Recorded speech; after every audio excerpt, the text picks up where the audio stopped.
and others. If it's okay, I'd like to call the meeting to order and ask for the roll call. I guess, Pam, you will do that Yes, for us? I will. Chair Cox. Here. Vice Chair Hamilton. Regent Girdler. Regent Herding. Here. Regent Hodges. And I will note that Regent Hodges is a student regent. She has not been sworn in yet. So she may be listening in, but she will not be participating. Dr. Jackson? Here. Regent McGraw? Regent Stevens? Here. And Regent Martin? Here. All right, we have a quorum. We may proceed. Thank you so much. Appreciate that. So we are now in order as the Kentucky Community and Technical College System Board of Regents Audit Committee. So with that, the minutes have been distributed to all members from the May 9th, 2023 meeting. Are there any corrections to the following minutes? Hearing none, the minutes stand approved. And we'll get right into the business. Leah, if you're on the line, welcome. We look forward to meeting you, getting you sworn in, and look forward to working with you. But we'll get right into the business, the update from the Kentucky State Auditor's report. I'm going to call on Buddy to give us an update on that report. Hello, everyone. I want to introduce Julie Skeeters and Tiffany Welch. They are our Auditor of Public Accounts. I always have to remember that piece. So I'll turn it over to Julie to give a brief update of how that's been going. Okay. Can everyone hear me, or am I muted still? You're good. We can hear you. Okay. It's telling me I'm muted, but it doesn't have the symbol. So I just wanted to double check before I got too far. Anyway, just thank you, Buddy, for inviting us, and as well as the committee. We appreciate being able to come and talk to you guys today about the ongoing limited scope special exam that we are conducting at KCTCS. My name is Julie Skeeters. I'm the audit manager for the Office of Special Examinations within the Auditor Public Accounts Office. And as Buddy pointed out, I am joined today by my executive director, Tiffany Welch. We'll both be available for questions at the end of this presentation, but let's get started. So for those that might not be as familiar with special examinations, they differ from financial statement audits in that they focus more on examining allegations of suspected fraud, waste, or abuse of public funds. They do not provide an opinion on the financial statements, and the scope of the examination depends on the particular concerns associated with the entity being examined. So in this case, KCTCS, as some of you may know as board members, you guys reached out to our office earlier this year requesting a review. In response, we held a preliminary meeting with the acting KCTCS president, Dr. Ferguson, and other KCTCS executives on April 21st, in which they shared with us some of the specific areas of concern that they had. And then after carefully considering those concerns, we officially initiated our exam on May 15th, holding an entrance conference, again with the same individuals the following week on May 22nd. Our exam has three primary areas of focus that include the KCTCS System Office Carry Forward Fund Balance, the management of the train's funding received by the KCTCS System Office, and a comparison of procurement practices with the internal policies and state statutes. Our exam focuses on the period of July 1st, 2020 through April 30th, 2023, which is approximately right before we got started. However, this may vary depending on the documentation and the data available to review the concerns, and it can be expanded at our discretion to address any high-risk areas that we identify during our work. So we're currently in what we call the fieldwork stage of our examination, and as such, we cannot provide details as of yet regarding our potential findings at this point in the exam. as the team's work is ongoing. I can say that we've experienced cooperation from the KCTCS staff, with the staff being agreeable to our suggested meeting times and to coming into the office for those. The documents have generally been provided in a timely manner, although we've encountered a few delays, but that was mostly due to individuals being out of the office when our requests came in, and we understand everyone has summer. So at this time, we anticipate the results of our exam being released near the end of October. That may change at some point, but that is, as of right now, our expectation. We'd be very happy to come back and speak to the committee at that time, should you desire that. In addition, if the results do end up in a report, a full report versus a letter, we also do smaller letters, but should this result in a full report, then we'll provide KCTCS with a specified amount of time to review and provide a written response to the confidential draft of the report's findings. Excuse me. The response period is typically 2 to 3 days.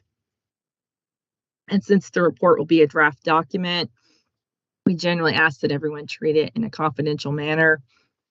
As such, we'll submit the draft to whomever KCTCS designates as the recipient, and we'll ask that they only share the draft document, with those that are directly involved in preparing the response. Your response will be included in the released report. And in addition, KCTCS is required to provide an update on the status of recommendations made in the report approximately 60 days after release of that report. I've opened the floor if you have any questions. I'll try to answer them. Again, we can't really speak to our findings as of yet. And I will add my email address in the chat should anyone come up with a question at some point in the future. That's usually when my questions and ideas come to me after the meeting's over. So I'll go ahead and do that. If you guys have any questions for Tiffany or myself, just let us know. And thank you again for having us. Thanks for helping us. And Julie, a question that I would have, I think all of us as regents need to make certain that we ask this question and make sure that everything is flowing the way you need it. But are there things that you need access to? Are the resources that you all need to do the job that you're doing readily available in a timely fashion to complete your work from our perspective? Because we don't want to be the reason for anything not moving forward. We want to be obviously very much in a proactive mode with you. So I think it's always a fair question to make certain that you're getting what you need in a timely fashion. Thank you. That is great. That first to hear that from the board, as we have not always felt that in some previous examinations we've done. But we've worked with Buddy. He has been our point person throughout this, and I know we inundate him with requests throughout the day, some of which he is in his area of expertise and some of which he has to go and collect them from other individuals. But I would say that we don't have any concerns at this point about not having access to information. We have been able to individuals pull projects for testing or gather policies in a reasonable amount of time and have that accessible to us both electronically, which has been great. That also speeds up our ability to look at things and to process it and get to the point and to ask our follow-up questions and that type of thing when we have actual electronic data versus paper data that we have to come in and maybe look for ourselves or at least handle in that manner. So again, I appreciate that as well from KCTCS. Any other questions or thoughts from Regents?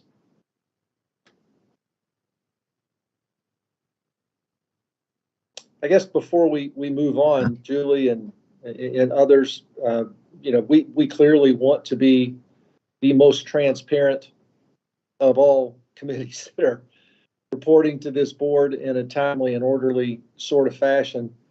Your timeline, I believe you said you felt like, and I don't want to put words in your mouth, but from a timeline perspective, we should have an idea of either a letter or a report prior to our next meeting of the Regents. Is that correct?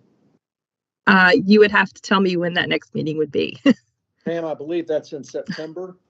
So it's September. I think it would be before the December meeting. So did you say Yes. October, Julie? End of October is what we're shooting for right now for release. Mm-hmm. Okay, I tried. So the draft would come, a week or so before that. I tried. So I know you tried hard. I do have a question based on process, since I guess I'm the process woman here. Do you submit that letter to Dr. Ferguson or to the chair of the board? It's whichever the organization wishes. It could be Dr. Ferguson or it could be board chair. You all are free to designate that individual. Just let us know who needs to receive it. Okay. Right. And then my other question would be, do you have internally a review process that you have to go through prior to giving us the draft? Yes. So by the time we finish field work, we will go through a review process. Part of field work is doing work paper reviews. Julie will oversee that. And then, of course, our executive office, we will review things. Legal office will review things to make sure we've dotted every I and crossed every T before that draft would go to KCTCS. Okay, thank you. Yes, that's part of the delay as well. So from a committee's perspective, what should we report out about this from a process perspective in our September meeting?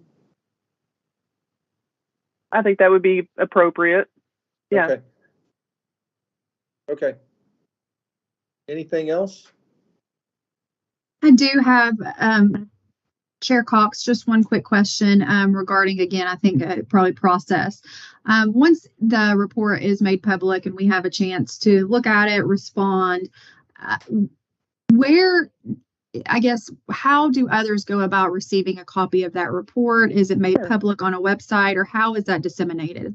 Well, let me go back a little bit, Hannah, because it actually will go to you all as a draft document. It will not be a public document when KCTCS receives it. That's what Julie was saying. We will ask for the distribution internally to be limited to those individuals who are responsible for providing a response. Once the response is provided on letterhead, it will be included in the full document, the full audit, whether it be a report or maybe an attachment letter. I don't know. We've not really done that with letters as much as we have with reports. So your response will be presented with the report, and then it will be released publicly, and it'll be a public document which will be available on our website. And of course, we can always do. I always forget the term. What's the term, Julie? Help me with a certain draft. Once we receive the response, I think we can provide a draft, maybe embargoed draft. Thank you. Yes. We can provide an embargoed draft right before it's publicly released. Usually we'll do that an hour before it's released or something like that.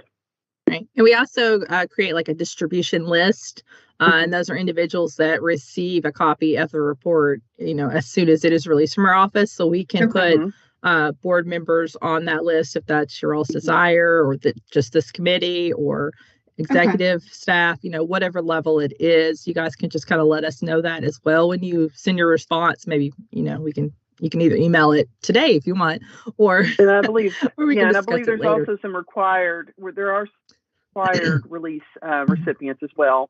I'm trying to remember. We just did a distribution memo on another exam, and I'm trying to remember offhand who those were.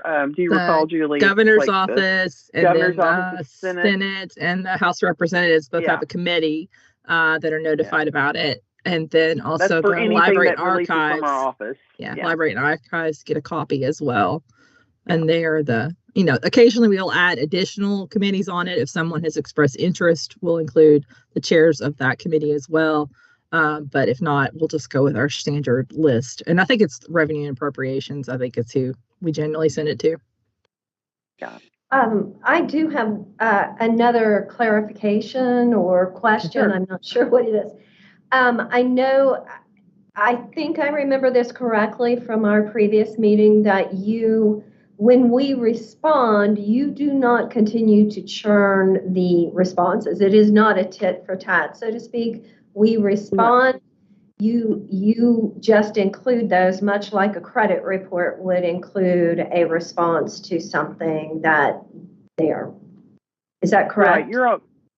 So the way that we do is we provide the draft with our findings and recommendations. You have a short period of time to respond. We include that entire response. The only time there would be any going back and forth, if there's something that's clearly wrong in the report during that window of time that you've got to respond, you can be communicating with us and say, hey, this doesn't look quite right, or something like that. That's the time to talk about it, but it is a very short, brief period of time.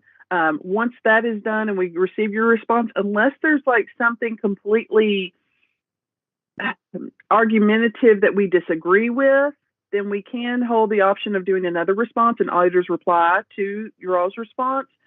That's rarely done.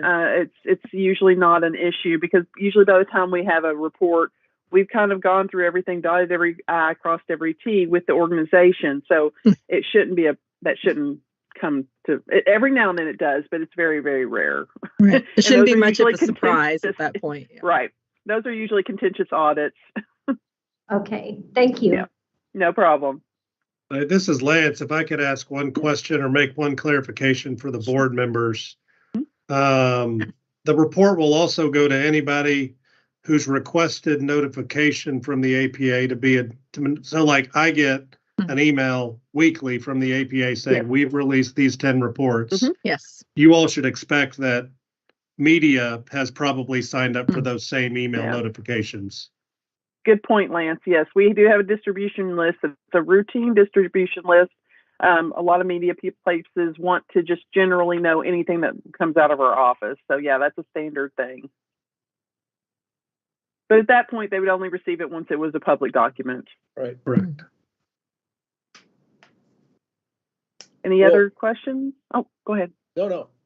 So we certainly appreciate your assistance in this. We look forward to working together. And if along the way you need any help from us, please feel free to contact us directly. We want to be very accretive to the process and make sure you get what you need to give us exactly what we need. So thank you for that. Okay. Appreciate that. And I put my contact info in the chat as well, just in case anyone needs to reach me directly. Thank you all so much. Thank you all. So one of the things that's so important in an audit committee is understanding what it is that we're charged to do.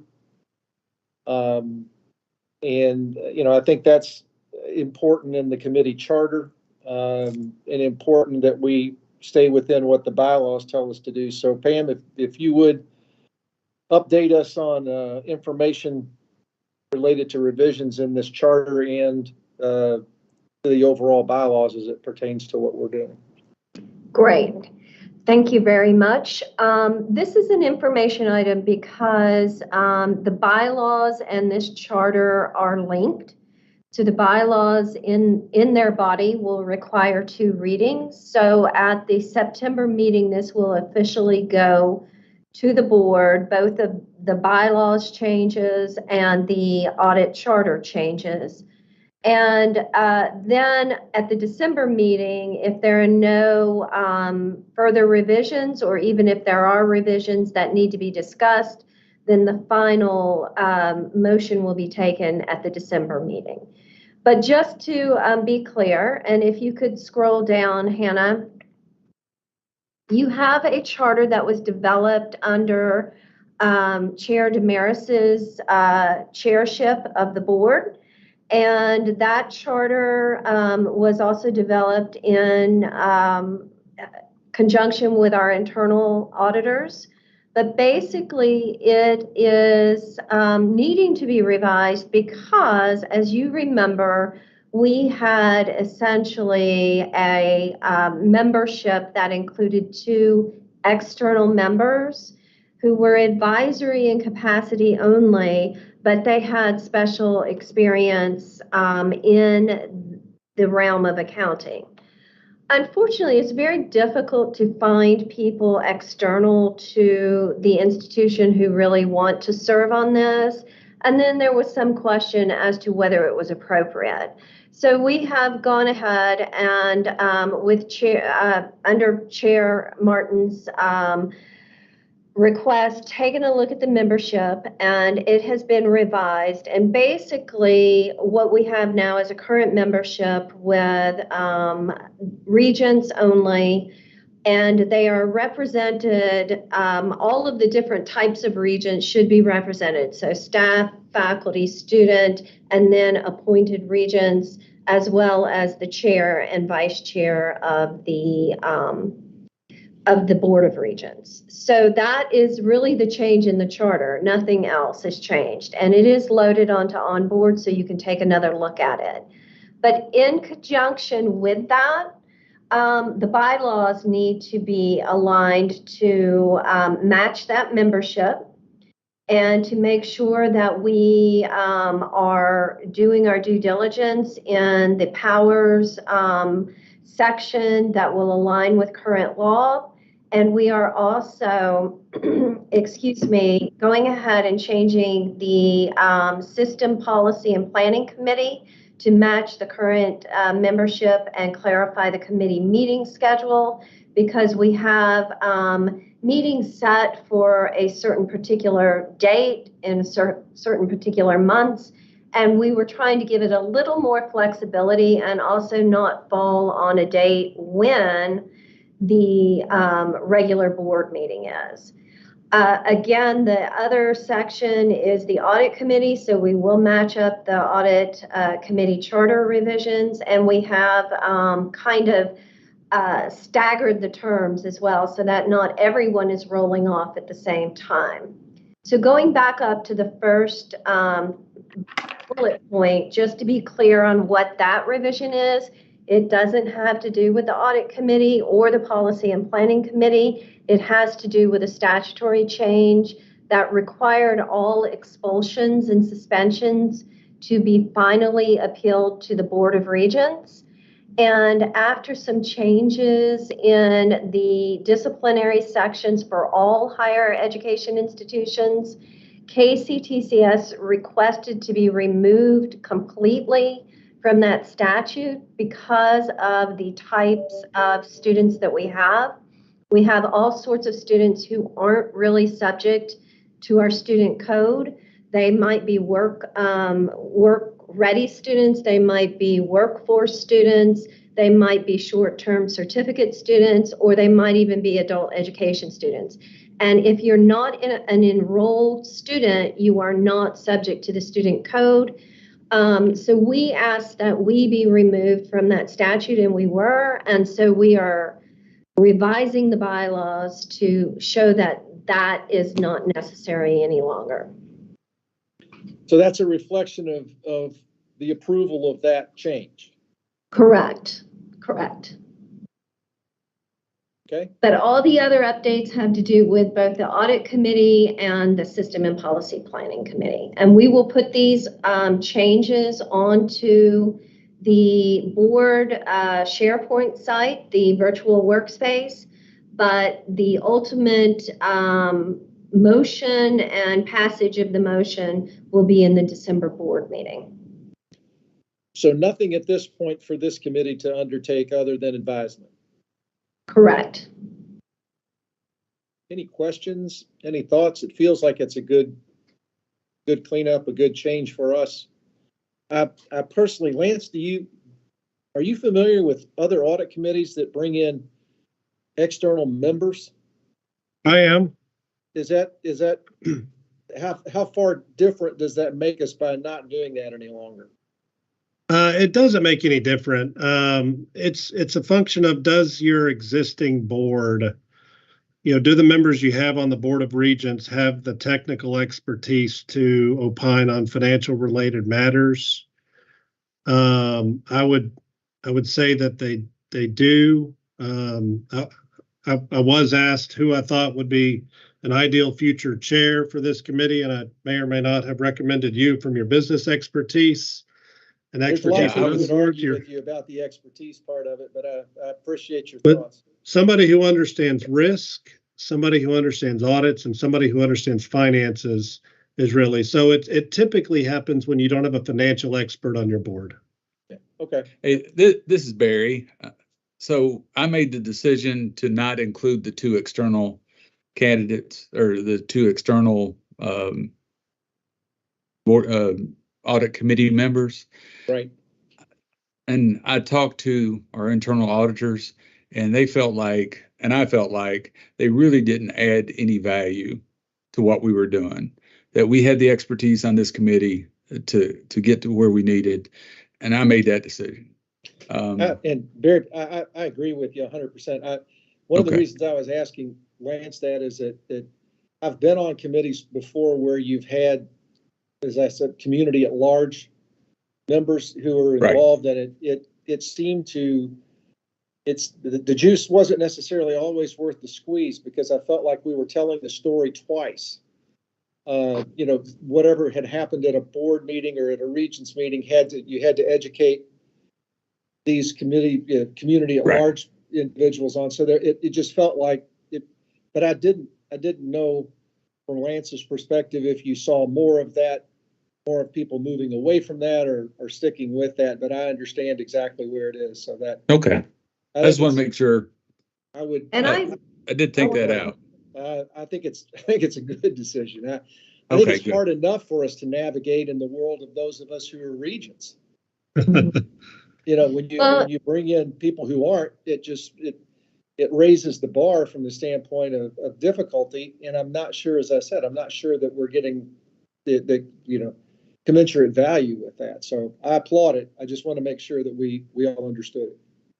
And I would note that the bylaws do have the ability for external members to be appointed at the discretion of the chair. But the fact of the matter is it doesn't make it required, which it was required. In fact, the word was used specifically on the audit committee. So I think this is more flexible. If at some date the membership of the Regents changes and that expertise is not there, then that would still be available to the chair to appoint someone in his or her discretion. Gotcha. Any other discussion on that? Great. Chair Martin mentioned the words internal audit, and that's what we'll move to now. Our internal audit plan for fiscal year 2023 to 24. So I'm going to ask Buddy to work with us, walk us through the internal audit plan for this year. And we will be needing a recommendation post this. So I'll turn it back to you, Buddy. Thank you. So, as everybody knows, we've contracted with Dean Dorton for our internal audit, and we have Lance Mann, and I do believe Christopher is also on here as well, Christopher Boylan, and we'll go ahead and turn it over to Lance to present the internal audit plan for FY24. Thank you, buddy. Do y'all mind if I share my screen? Go ahead. All righty.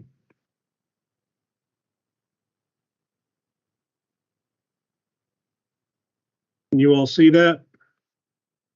Yes, sir. Yes, sir. All right. Well, first, thank you all. For those who don't know me, I think everybody here does. I'm Lance Mann, a director at Dean Dorton. And one of the things I specialize in is internal audit, especially for higher education organizations.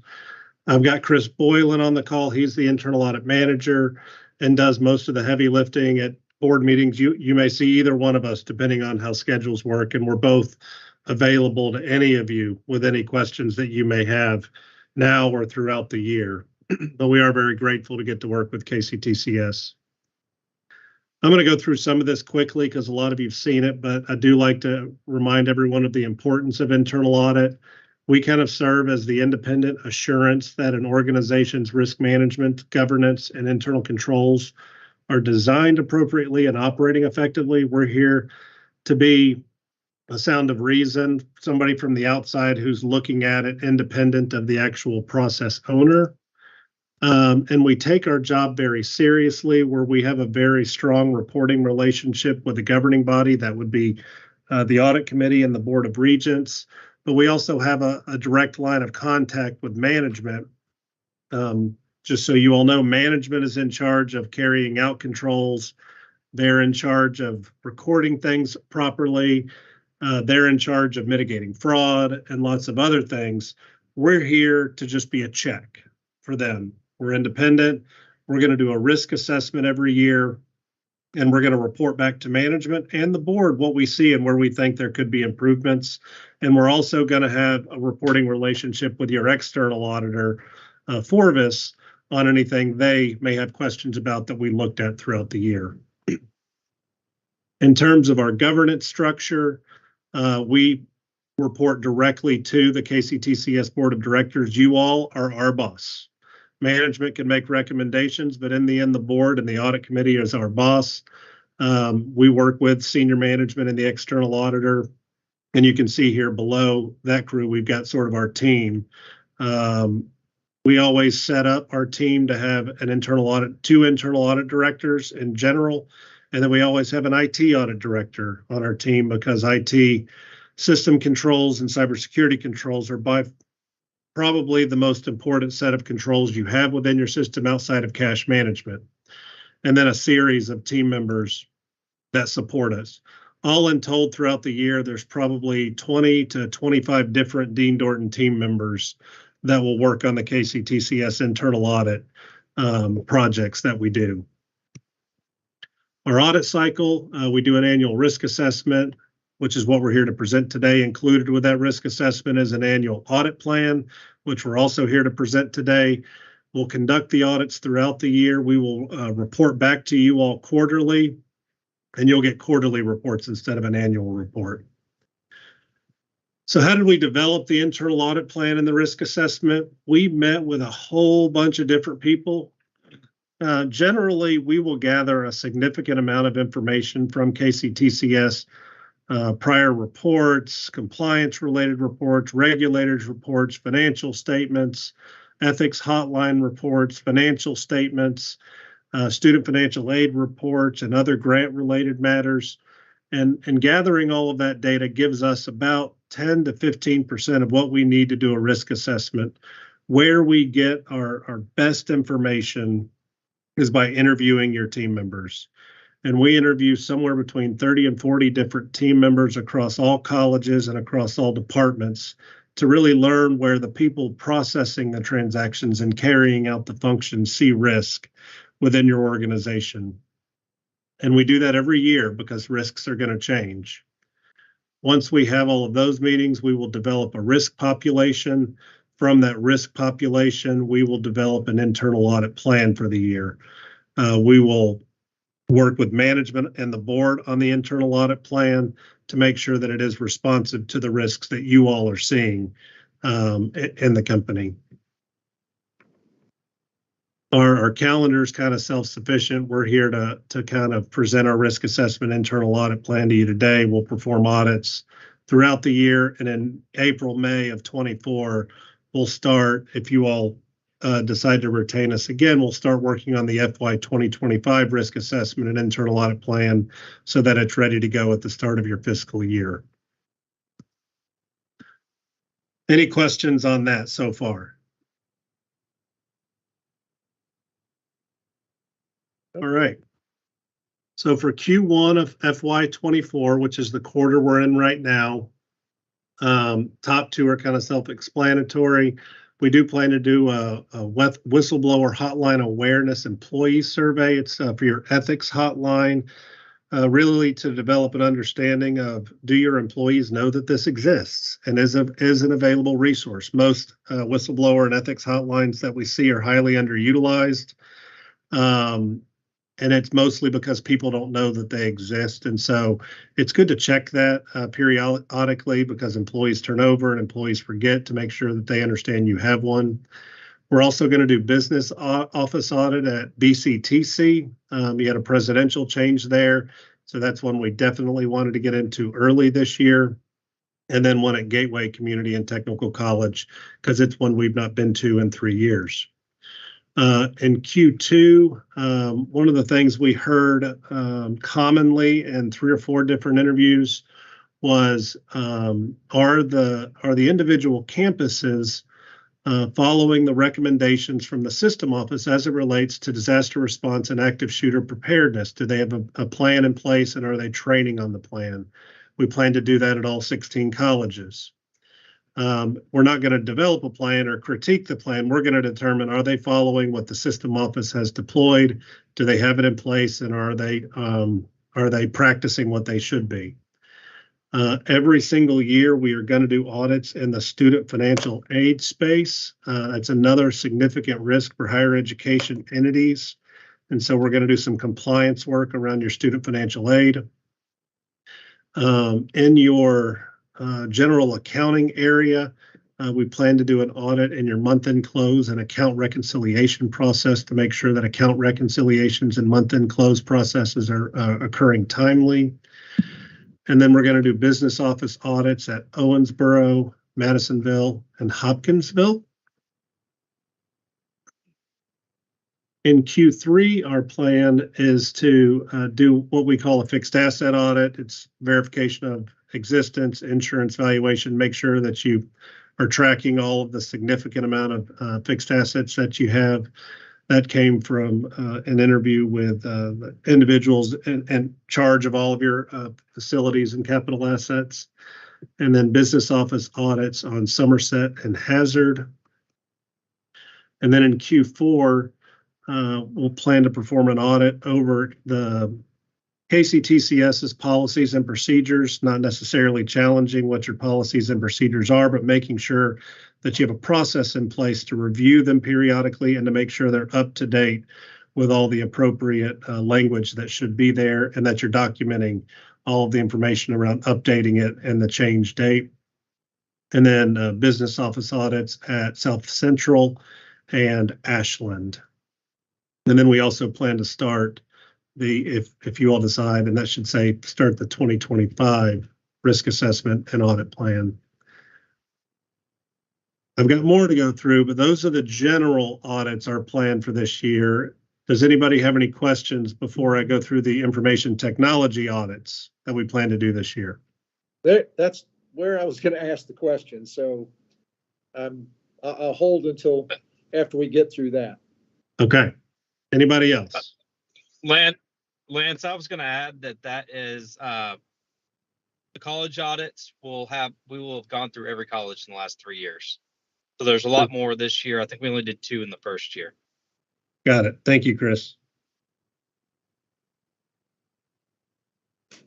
All right. Lance and Chris, do we typically engage a relatively quick audit when there's a change in leadership at the colleges? We do. Within the next quarter is our goal. Okay. And that would be not just at a local college president level. That would also be a senior leadership role at the system office. Okay. Very good. Right. Lance, may I ask, this is Regent Jackson, I'm sorry, may I ask, unless I overlooked what you said, the one at BCTC is Bluegrass. Due to that change, even if a college has already been audited, if there's a change in leadership, will you re-audit that college? Yes. For Big Sandy, for example? Assuming the timeline, for Big Sandy, we would if we had not audited it, let's say within the same quarter of the leave. And it would be at the discretion of the board and management to tell us when there was a change. But yes, if we had audited a year ago and there was a presidential change this year, we absolutely would. If we audited a month ago and there was a presidential change, we would discuss with management, what audit procedures would be appropriate. Okay, thank you. We just hired one, so I was asking. I wasn't sure when the last one was done. Thank you. I appreciate it. We can get back to you on that by the end of this call, right, Chris? That's correct. And their president was interim and has moved to ETC Elizabethtown, correct? Yes. That's correct. All right. So now on, we do a completely separate internal audit plan for IT audits because it's such a significant component of what we do for you all. To give you some history, for those who haven't been involved in KCTCS in some time, you all do have a very sophisticated information technology team at the system office and throughout the system. But up until we came on as your internal auditors, we weren't able to find records where the IT space had ever been sort of audited in the past by the internal audit group. And so we've placed a pretty heavy emphasis on it. And we will continue to do so, not just because of the history, but also because of the risk that it poses to the organization as a whole. We want to make sure that you have the appropriate controls in place to fight off any possible thing that could occur. And so in Q1 of FY24, we plan to do audits over the use of elevated privilege accounts, which means IT professionals that might have the ability to access things they shouldn't. They have elevated privileges. Limit unsuccessful logon attempts in audit to make sure your system will make sure that if somebody's trying to log on and they keep getting an error, that it locks them out appropriately. We're going to look at your privacy policy and notices. We're going to do an audit over wireless access points and an audit over key processes and personnel knowledge transfer and documentation. This is really making sure you've got good written policies in place in the event of personnel change in the IT space. And please speak up with questions as you have them. You don't have to wait till I pause. So one of the questions I had. Yes. Clearly, going through a nightmare of this from May 9th is still very fresh and very raw in my brain. But is there any sort of audit or any sort of recommendation that we make around email security, phishing campaigns, educational activities, alerting people who have, email access, IT access, as to the dangers that are out there? Is that part of your plan, or are you seeing that in other plans going forward? Yes, and I'd have to go back and look, but if I looked at our FY 2023 and 2022 plans, I remember us doing audits in those areas over the last 12 to 24 months to make sure you had the appropriate controls in place there. But I can, if it would be helpful, Regent Cox, I can share with you or anyone here our plans for the last 2 years for those who may not have been involved at this level from an internal audit perspective. Yeah, one of the things that I see more and more often is the sophistication of threat actors has really become more sophisticated, and the education, is you can't do enough of it. Yeah. And we've got to do our best, I think, to keep it in the forefront of everybody's specific thought process, because they're extremely good. From a threat actor perspective, they can be in your system and putting wedges in there very quickly and really launch against you at any given time. And the ability for us to make people aware of the importance of that is, I think anyway, is going to just continue to gain prominence. We're going to need to do it just almost on a regular basis. So yeah. So one of the things I recommend in that space. So let me differentiate two things for you.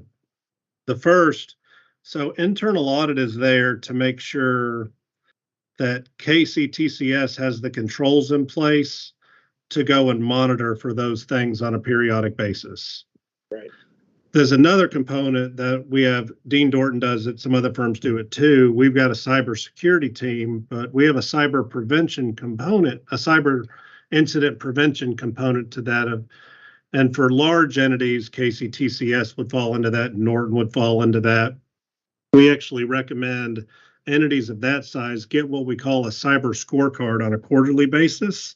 Yeah. That actually does a significant amount of testing in the cyber incident preparedness space. And they go through and scrub your systems as they go through the process. And they give you a scorecard every 3 months on where you stand against preventing cyber incidents from occurring. And they give you a list of things. These are 4 things where you have real issues and you need to fix right now. Yeah, and I don't want to get out of the out of bounds of what an audit committee does, and I'll leave Yep. Chair Martin. But I think that it's I think that it's a topic that we're going to have to take head on just because of the realities of the world that we live in. Yes, sir. And, you know, it's pretty simple that it's that part of this is not going away. I guess, Lance and Christopher, the other question I have, maybe more from an audit in a preparation perspective for the organization, is, are you seeing plans being developed for the inevitability of a cyber event that, you know, when X happens, we will Y? Yes, we have actually audited that at KCTCS and made a recommendation. I'd have to look at the exact date. Okay. Within the last 12 months. We've made a recommendation around, what do we call them? Their incident response. Okay. Yeah, and I also Disaster response, that's what we called it. Disaster response plan. And in the IT space, it is actually a disaster. Yeah. So, you know, and I know Barry's on the call here. You know, one of the things I think we're going to need to do, or provide some input to the entire Board of Regents on, and I see Regent Heerdink as well. I know you're in this space on a regular basis.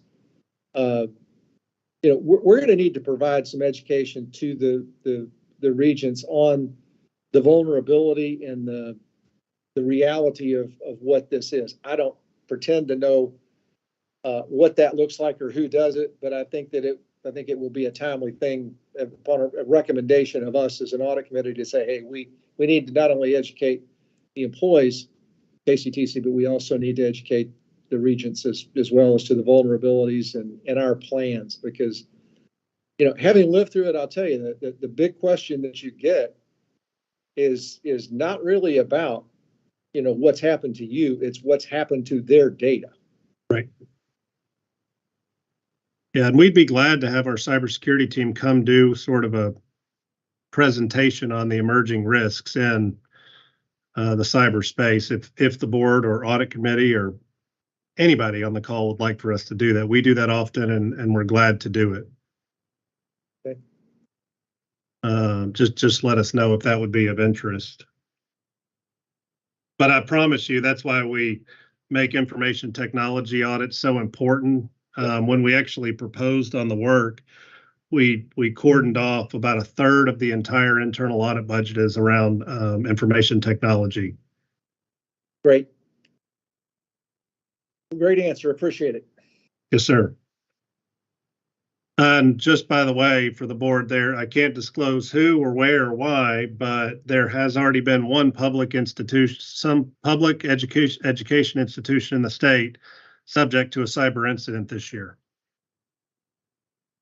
And it was one the FBI had not seen before. Regent Heerdink, I see your hand up.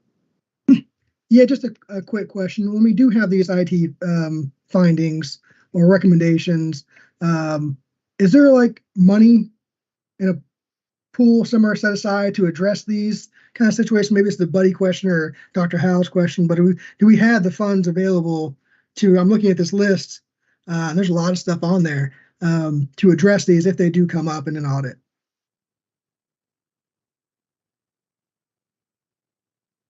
So financially, I mean, we do have reserves that we can dip into for these items like this that pop up.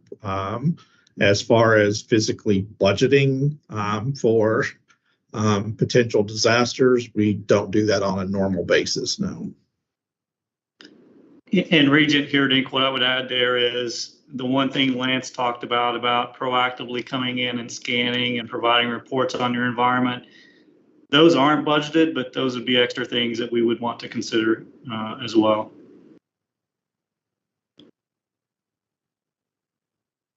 It's a real vulnerability. I mean, it's scary vulnerability to me.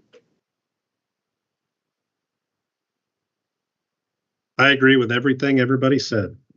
With that said, and I don't know the details because I am not I've got an IT audit partner who does this work for me, but I believe KCTCS has some version of network scanning already occurring. and it would already be, quote unquote, in your budget. You're doing something along those lines already. I don't know the extent of it. My IT guy would, though, and you're right. Y'all would know too. We would have already given you a significant finding if there was an issue in your IT space, in your data security space. And just so everybody else on the call knows, the other reason we do so much in the IT space is because the federal government actually requires it now. In your financial statement audit, there's a single audit component, which is sort of an audit of your grants. And in the student financial aid part of that audit, there's a significant number of IT-related audit steps that your audit firm is required to do. And they're looking at the data security of student-related data. And so it's becoming more of a requirement and less of an option.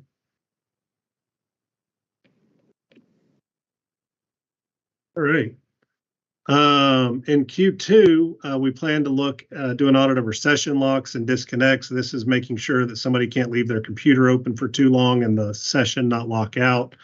We're going to look at portable device and media encryption. This is another area of risk to make sure if you have portable device options within the system that they're required to be encrypted and information can't be put on them without that. We're going to look at internal system clock synchronization. This is a security tool that requires all of your internal clocks to be appropriate. Hackers can manipulate clocks and cause issues. We're going to look at log data security, control monitor, user installed software, in essence, making sure that your team members, that there's a monitoring in place and controls in place over user installed software. Think about where you click to, start a new software and you've got to install it. We're going to do an audit over physical access to your systems, making sure you've got locks and different things to prevent physical access. We're going to review reports and alerts from your detection systems that you have in place. In Q3, we're going to do an audit over limiting the use of portable storage data. We're going to look at your security personnel training. We're going to do an audit over the alerts in the event of an audit process failure. Your change management is not really a cyber related audit, but it's more of a making sure that you have controls over the change management process in any of your systems. We're going to do an audit over baseline configurations and then an audit over how you're protecting your backed up data, which is cyber adjacent. And then in Q4, we're going to audit over unique user accounts, making sure that user accounts are attributable to a human being and they're not fake. Do an audit over your asset management, making sure you know where all of your computers are, all of your hardware is. Security management audit. This is going to look at your security management framework to make sure that it's in line with national guidelines. Typically, we follow the NIST guidelines. Security configuration settings would make sure you're following your security management program that you've got in place.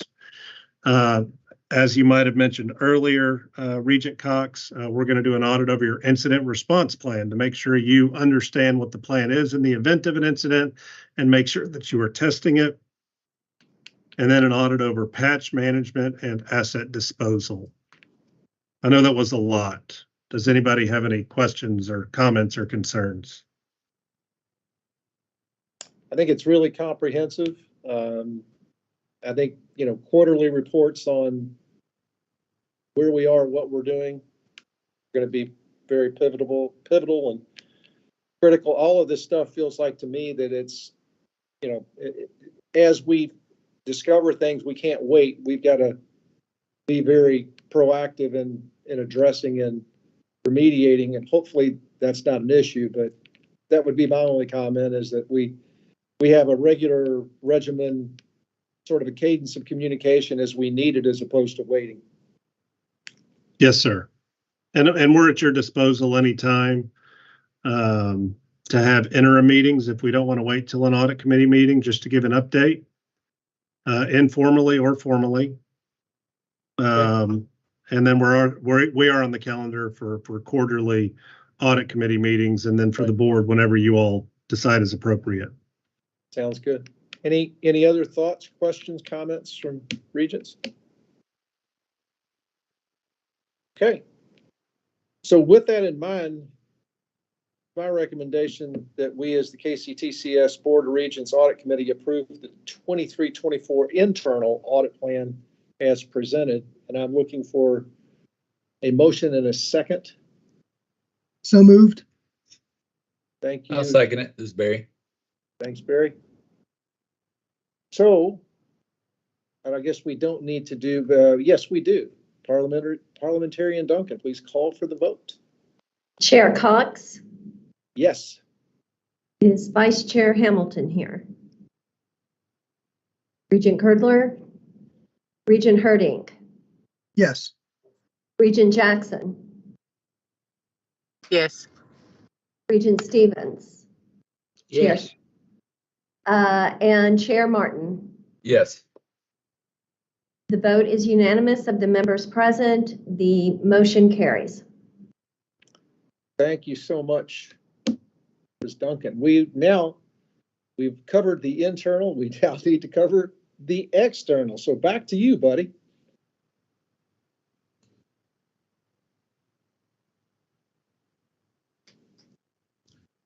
We actually also have the fourth quarter internal audit report update that we need to provide this committee.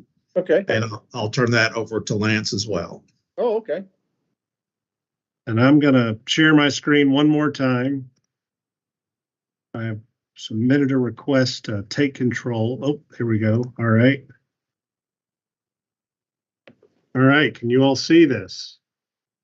So this is what I'll call sort of a cleanup report, just to report on the things from the FY23 audit plan that were still sort of in limbo at the end of the year, things that carried over the fiscal year. So it's a short and sweet report. During this audit plan, we did an audit of the former KCTCS president's expenses. We did an audit over lease approval, capital projects. And then these are some other items that we were working on, the FY24 risk assessment plan. And we've got a 2023 audit plan update on IT. Good news for you all, we've only got one low risk issue to report. We found no issues in the audit of the former KCTCS president's expenses related to his office. We had no findings related to lease approval and making sure the documentation was appropriate there. And we have one small item related to capital projects. I will be quick. One thing we did note in the lease approval is that while reviewing the policies and procedures related to real property leases and land, the dates of the review, it appeared that there was a dating issue that needs to go back and be updated to make sure that the effective dates are right and make sure that the updates are all appropriate and you've got the most current version available. In the capital project space, our only finding was we noted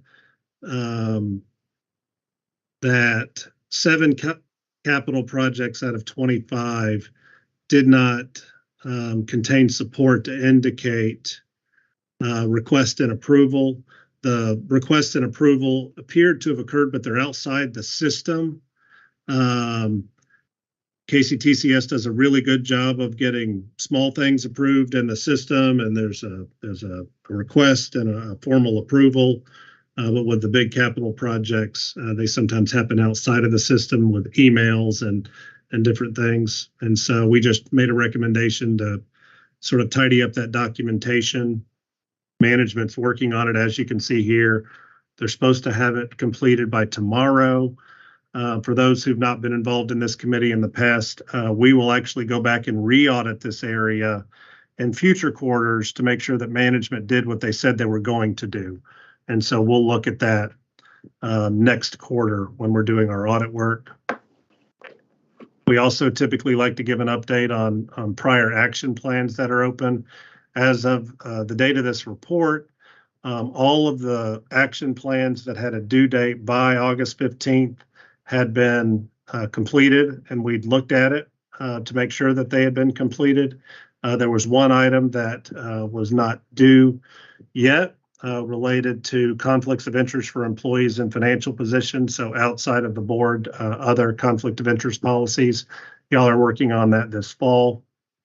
And then the one that we reported on today. In terms of our IT audit plan for fiscal 23, you can see here on the right side, we completed all of the audits that we planned to complete.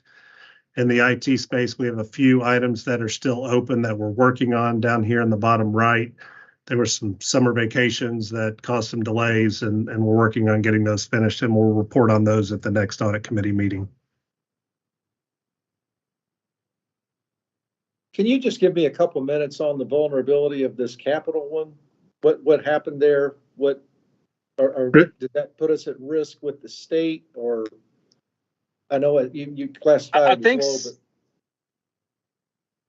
to some extent, the capital projects are approved in budgets in various places, but there's no formal form. Like if you go to your expenses, was the BA 25, or if you're on credit card charges, they're using like a BA8 form for approval, and there's multiple signatures involved that give an indication of request and approval. It's not always as clear with the capital projects with the way this is structured. So that's what that is. It's not that they're not approved. It's that I don't think there's a risk there necessarily. And most of these go through the state for bidding. And so I don't think there's a risk necessarily with those findings. But ideally, it'd be nice to be able to look and say, yes, here's who requested it. Here's the approval, and have it a little more at hand than the kind of chasing around that we had to do to get to where we got to on this audit. Does that make sense? Yeah. And I want to make sure that, as a committee, if we hear it, even if it is low risk, that we also are given assurance that it's addressed going forward and, appropriately reported to the rest of the regions. That's all. Yes, sir. And we will go back and make sure that management adopts this new policy that they're working on. Great. Yes. Now I'm done. Anything else on the quarter report? Appreciate the thoroughness. And we now have to move to the external side, right, buddy? Yes. So I'll give that update. Jennifer Williams from Forvis wasn't able to attend today, so I've got a statement from her that I'll go ahead and read in regards to the external audit. So she says that we are progressing through the field work and testing. We have additional major programs that we are testing this year as government continues to make some of the COVID funds high risk, like the Higher Education Emergency Relief Fund and the Coronavirus State and Local Fiscal Recovery Funds, in which we tested in the prior year, but since they are high risk, we must test again this year. Some of the new steps added in the student financial aid testing because of changes in the compliance supplement. And we also have adopted GASB 96 this year. And GASB 96 is basically a new accounting procedure on subscription-based information technology arrangements that institutions have with outside vendors. That is the update from the external auditor. Thank you. Any questions, buddy, from any of the regents? Okay, we require no action there. Before we adjourn, one of my best practices is before we adjourn is to have Parliamentarian Duncan recall the roll and validate that none of the regents have any unanswered questions or any thoughts prior to us getting off there. That way we can always document the fact that everybody had a chance to weigh in on anything that they've heard during an audit committee that's left unanswered for them or that concerns them. So Parliamentarian Duncan, if you would call roll one more time, and I'm going to ask anybody who has any unanswered questions or comments as it relates to audit while we have everyone on the line to bring those up at this time. You can start with me, and I have none. All right.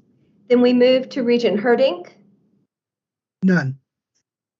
And Regent Jackson. I have none, Pam. Thank you.